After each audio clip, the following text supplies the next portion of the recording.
തൃശൂർ മുണ്ടത്തിക്കോട് വെടിക്കെട്ട് പുരസ്ഫോടനത്തിൽ ഒരു മരണം കൂടി സംഭവിക്കുന്നു. ചികിത്സയിലുണ്ടായിരുന്ന കുണ്ടന്നൂർ സ്വദേശി രാകേഷാണ് മരിച്ചത്. എം എസ് അലിഷോയുടെ അലിഷോയി മെഡിക്കൽ കോളേജിൽ തന്നെയായിരുന്നു അദ്ദേഹവും ചികിത്സയിലുള്ളത്. ആദ്യം മുതലേ നില മോശമായിരുന്നു. തീർച്ചയായും 90% പൊള്ളലേറ്റ നിലയിൽ തന്നെയായിരുന്നു ഈ മരിച്ച വ്യക്തി ഉണ്ടായിരുന്നത്. ഈ മെഡിക്കൽ കോളേജിൽ വെന്റിലേറ്ററിൽ കഴിയുന്നതിനിടയിലാണ് മരണം സംഭവിച്ചത്. ഈ വെടിക്കെട്ട് അപകടം നടന്ന ഒരു സമയത്ത് തന്നെ ഗുരുതരമായി ആണ് പരിക്കേറ്റിരുന്നത്. 29 വയസ്സുള്ള രാകേഷാണ് മരിച്ചത്. ഇതോടുകൂടി മുണ്ടത്തിക്കോട് വെടിക്കെട്ട് അപകടത്തിൽ മരിച്ചവരുടെ എണ്ണം 16 ഉയർന്നിരിക്കുകയാണ്. ഈ രാകേഷ് സ്ഥിരമായി കഴിഞ്ഞ മുൻ വർഷങ്ങളിലൊക്കെ തന്നെ അവിടെ വെടിക്കെട്ട് നിർമ്മാണവുമായി ബന്ധപ്പെട്ടൊക്കെ തന്നെ സ്ഥിരമായി ഉണ്ടാകാറുള്ള ഒരു വ്യക്തി കൂടിയാണ് രാകേഷ്. ഈ പൊള്ളലേറ്റതിനെ തുടർന്ന് ആന്തരിക അവയവങ്ങളുടെ പ്രവർത്തനം വലിയ തോതിൽ ബാധിച്ചിരുന്നു.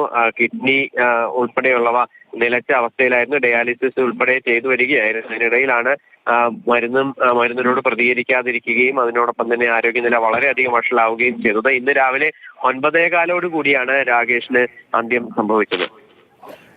ഇപ്പോൾ ആശുപത്രിയിൽ ചികിത്സയിൽ കഴിയുന്നവരുടെ സ്ഥിതിയെക്കുറിച്ച് കൂടുതൽ പുതിയ വിവരങ്ങൾ പങ്കുവയ്ക്കുന്നുണ്ടോ ഡോക്ടർമാർ? ഒരാളുടെ ആരോഗ്യനില കൂടി ഗുരുതരമായി തുടരുന്നുണ്ട്.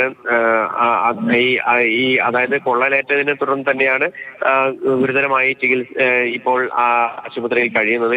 അദ്ദേഹവും വെന്റിലേറ്റർ സഹായത്തോടു കൂടി തന്നെയാണ് ജീവൻ നിലനിർത്തിയിരിക്കുന്നത്. മറ്റുള്ളവരെല്ലാം തന്നെ ആശുപത്രി 2 പേർ മാത്രമാണ് പിന്നീട് ചെറിയ പരിക്കുകളോടുകൂടി ആശുപത്രിയിൽ കഴിയുന്നത്. മറ്റെല്ലാവരും തന്നെ ആശുപത്രി വിടുകയും ചെയ്തു. നിലവിൽ ഈ മരണം സംഭവിച്ചു. രാവിലെ ഇന്നലെയും ഒരു മരണം സംഭവിച്ചിരുന്നു. അതായത് ഈ ഉണ്ണികൃഷ്ണൻ എന്ന് പറയുന്ന വ്യക്തിയാണ് ഇന്നലെ മരിച്ചത്. ഇന്നും രാവിലെ ഒരു മരണം കൂടി സംഭവിച്ചിരിക്കുകയാണ്.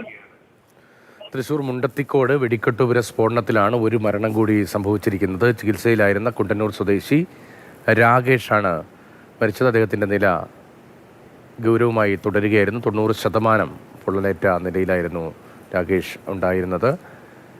കഴിഞ്ഞ ദിവസവും ഒരു മരണം സംഭവിച്ചിരുന്നതാണ്. രാകേഷുമായി ബന്ധപ്പെട്ട വിവരങ്ങൾ നേരത്തെ തന്നെ വന്നതാണ്. തൃശ്ശൂരിൽ